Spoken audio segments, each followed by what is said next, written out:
Robert. Okay. I am going to intermix my lesson with a meditation, so just letting everybody know, putting those two together. Tuesday was Veterans Day. I did watch from Hawaii the lesson, but I didn't watch the whole service. Did we honor the veterans last? Yes. Excellent, beautiful. Just wanted to make sure that that get done and didn't get overlooked. All right, so what's our annual theme?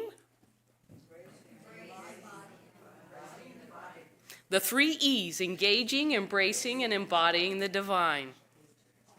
And this is our book for November, December, The Mystic Jesus, The Mind of Love by Marianne Williamson. For those of you that don't know Marianne Williamson, this is not a Christian book per se, but it is about Jesus.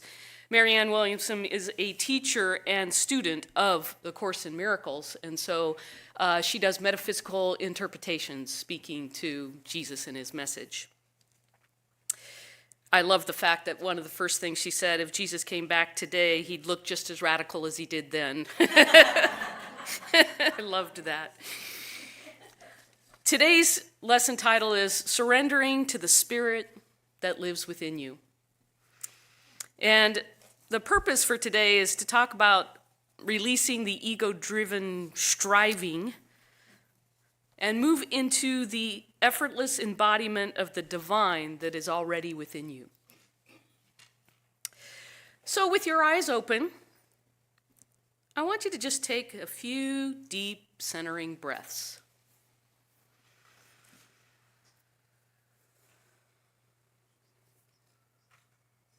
Feel the breath move gently in and out of your body. A rhythm not created by your effort per se, but by life itself. Was it difficult? Did you have to strive to make that happen? Nah. This is how the divine moves through us.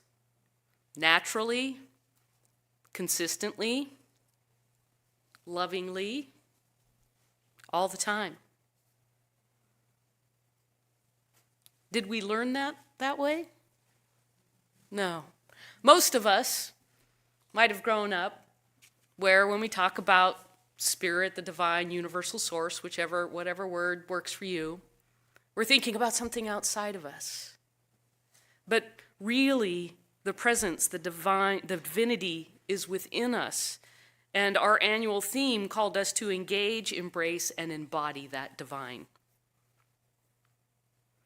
So today is more focused on the embodying as we come to the end of the year, and not striving or trying to make something happen in our life in certain forms, not having to do a lot of work and pushing, but surrendering.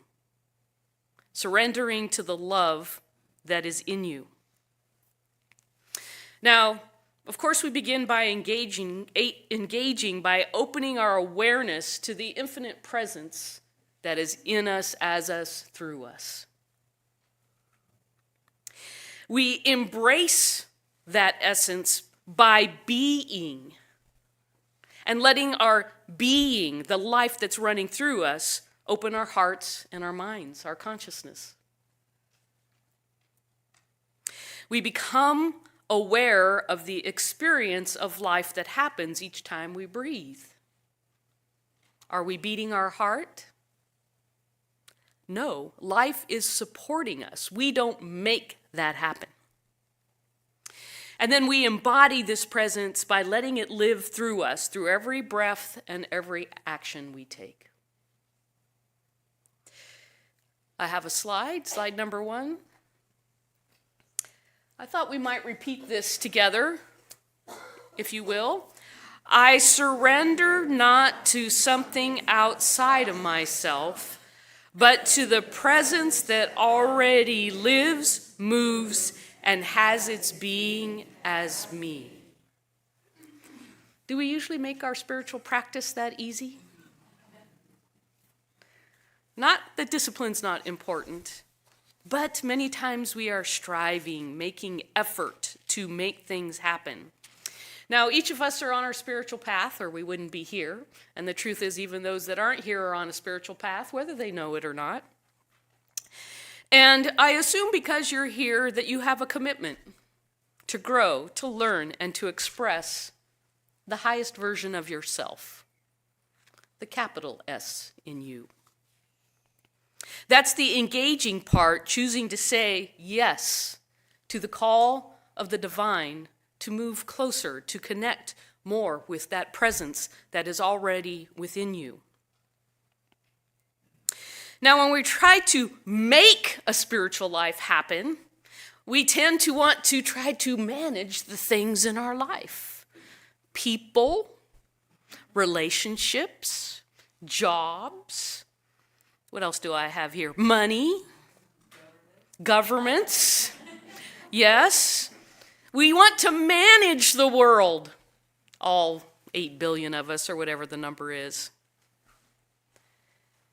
We want to be in charge of that flow.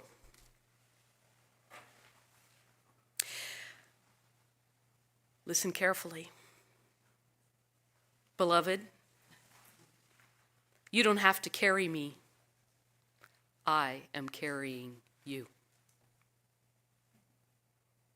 Your breath, your heartbeat, the systems in your body, energetically, digestion, you name it, physically, mentally, emotionally, there is movement, there is life, there is a presence that is carrying you. So the real invitation is to embrace with this life, to lean into the presence that already holds everything together in your life. Sometimes it doesn't appear like that. But your ego doesn't want to take a back seat. When we embrace the divine fully, something miraculous happens. When we start to get that it is in us, as us, through us, as we begin to embody it, we stop trying to make things happen on the outside and we start being the spirit, the presence, the love that we are. Being. I don't know if some of you remember the lesson I gave several months ago about think about a chair. It's not the same as the experience of sitting in the chair, is it? Same is true. Being the love. Not trying to make things happen out there so that things happen just right, but being that. Dr. Ernest Holmes, our founder, said, God in me, as me, is me. And we didn't learn that at a young age, so we're learning how to open and how to move with that concept. Now, I'm not talking about letting go of responsibilities when I say surrender, but I am saying let go of resistance. Do we have any resistance in our society? A lot of egos. We want to shift from effort to flow, from doing to being when we take action, and from knowing that we are carried rather than we must carry the effort. So let's talk about the ego. Now, ego is not bad. We need an ego in human form in order to survive, but it is limited. The ego is of human forms, a psychic form that we've created, psychological form, I should say. Ego easily drowns out spirit, that divine presence, if we aren't open, conscious, and aware. Now, we read several books this year. The Book of Not Knowing. We are essentially awareness. Now, we're taught in human form that We're a mother, a daughter, a sister. We are, whatever our title is at work. We have certain personalities. We like certain things. But the truth of our being is we are awareness. But our identity about who we are tends to get wrapped up in those human titles and roles. But there really is no identity to protect. That is ego protecting who we think we are. Now, of course, ego wants to help us and protect us. It believes it must be in control. It believes that it needs to judge everything it sees. It needs to defend you and your identity. And yet the truth is that you are just pure energy and awareness.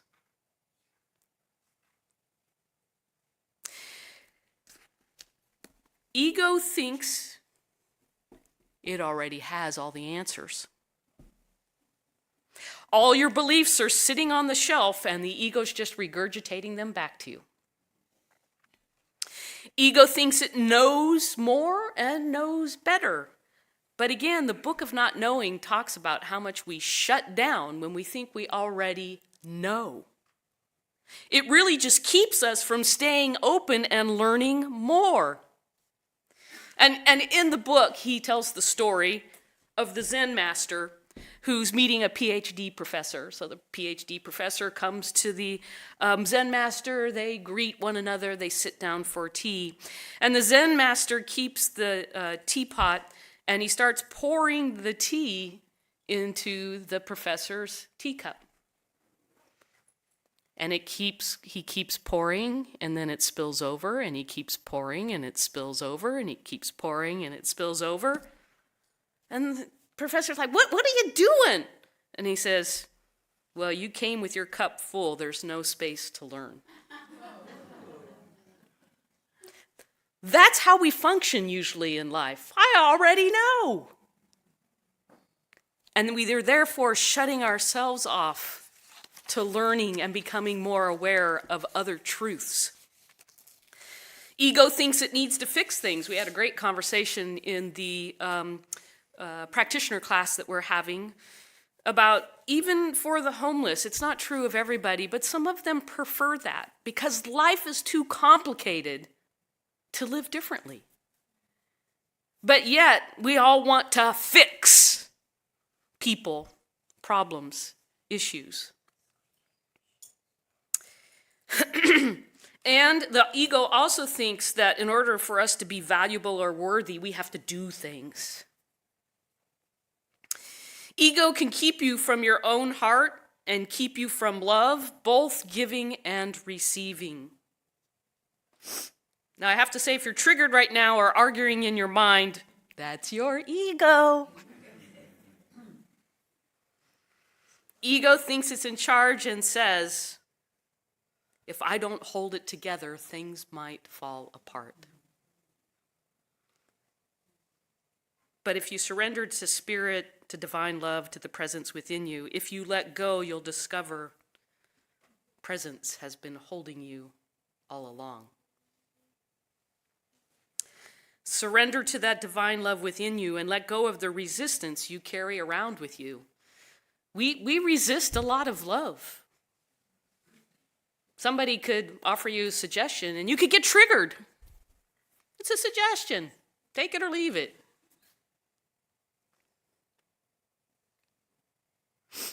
When we engage, we notice where the ego is still trying to run the show. When we embrace, instead of letting ego do this judging, we bring compassion to the part of us that fears letting go, or even fearing questioning. And when we embody, we allow the divine love to move through us, to move through that fear and transforming into trust that you shall be carried, that you are carried. So it may seem like surrender is passive. It's not. We still need to be conscious and aware. then we can surrender to the most empowered state to live from. Because we are consciously letting Spirit do the heavy lifting. Surrender doesn't mean couch potato. But when you surrender to the divine love, the kind of motivation that moves you to the next action is different than when it's from the ego driving you to get it done.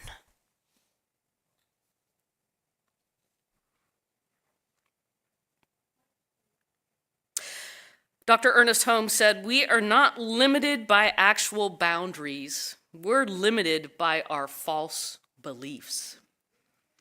And we don't even know what we believe sometimes because seeds have been planted in us subconsciously by our parents, by our grandparents, by teachers, by role models, whoever.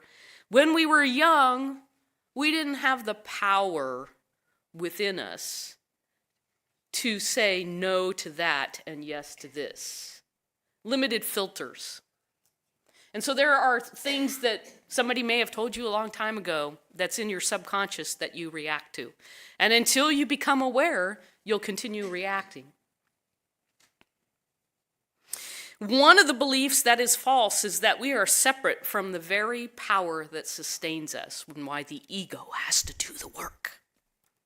But the truth is that we were never separate from that power. Surrender your thoughts not to fear, but to love. Second slide. Say this with me. Life is carrying me. Life is carrying me. Love is leading me. Love is leading me. I am one with the flow. Now, I know some people think that we're just a positive thought movement, but we're not. You can say all of that, but if you never really believe it in your gut, it won't show up. So, you might say the difference between a narcissist and somebody authentically is the narcissist can think these things, but they have not necessarily gone in deeply to authentically show up with that divine presence of love. So, the mystic Jesus, I'm just going to give you a little taste of some of the stuff that Marianne Williamson does. She writes, "Sometimes we miss out on the miracle for a simple reason that it seemed too easy. We can't imagine that the universe could be designed so perfectly that whatever will support our growth is always right in front of us. But it is. We trained ourselves to think in a very limited way. Therefore, limits are pretty much all we see and block out right in front of us." So she goes on to describe more than once in her life how she turned down opportunities that she realized later was her resistance and her ego and her limited thinking about what should happen. Her ego got in the way. The opportunities were too easy. Yet to Spirit, effortless accomplishment means effortless accomplishments is simply a byproduct of right living, of right knowing. She didn't see what was in front of her because she didn't surrender to what life had brought to her without the struggle, without the effort, without the ego making it happen. You know, flowers don't struggle to bloom. We don't have to either. And then she gives the example of Cinderella. We all know the story of Cinderella, right? And the fairy godmother shows up and Cinderella says, "Oh, I thought you'd never get here." And the fairy godmother's response was, "That's not true, dear. Or I couldn't have showed up." You won't see what's right in front of you if you're not open to seeing it. So open and see what's right before you as life supports you. All right. So I'm going to move into a little guided meditation and then end with a spiritual mind treatment. So if you get comfortable, maybe put your feet on the floor just to get grounded, letting the Mother Earth energy move through you. If you'd like, close your eyes. Again, take a deep, nourishing, centering breath. Now imagine yourself standing in a gentle, luminous stream of energy. Warm, bright, and loving. This is the current of the divine presence. It's been flowing through you since before your birth and will continue after. It is the same current that breathes the stars and whispers through your heart. You might feel yourself wanting to control it, to swim, to direct the flow. Notice that impulse in you. That's the ego's version of engagement, trying to do the divine. Take another deep breath and relax your body. Let yourself be carried. The current supports you, surrounds you, moves through you with ease.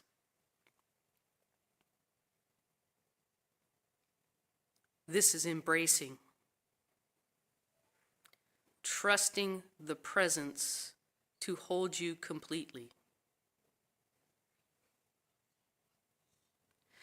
As you rest here, notice how the current and you are not separate. There is no me in this energy river. You are one with the flow of that river. You are the divine expressing.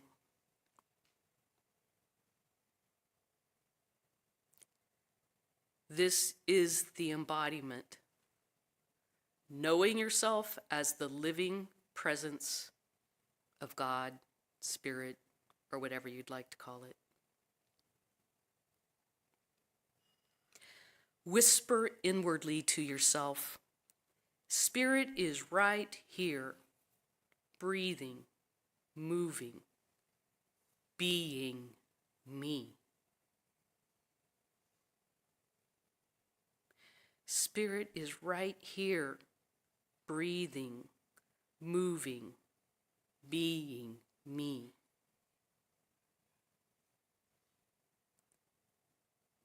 Feel how natural it is.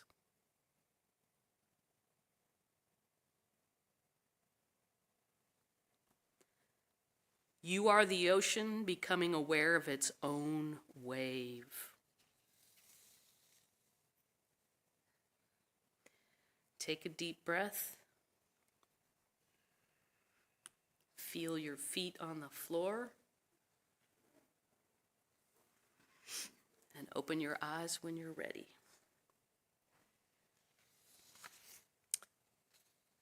So I hope you'll come to our workshop, because we will do more of this kind of thing to learn to engage, embrace, and embody. I want to end the speaking portion by saying Dr. Ernest Holmes would say, we are awakening to the spirit that already is, right here, right now. Exclamation point. All right, so I'm going to do a closing treatment. There is only one life, an infant, radiant, all-embracing presence. That life is the divine presence that breathes through each of us now. It engages through our awareness, embraces through our trust, and embodies through our being. I release all striving, all control, all separation. I surrender into the effortless rhythm of divine love that carries me forward. Every step, every conversation, every creation is guided by this infinite presence expressing as me. I am carried by grace, not effort, by wisdom, not worry, by love, not fear. And as I rest in this flow, I know that all is well, for God is all that there is. And so with thanksgiving, I release this, letting it be so. And together we say, and so it is. Remember, you are not the carrier of the divine. You are the divine carried by love itself. Namaste.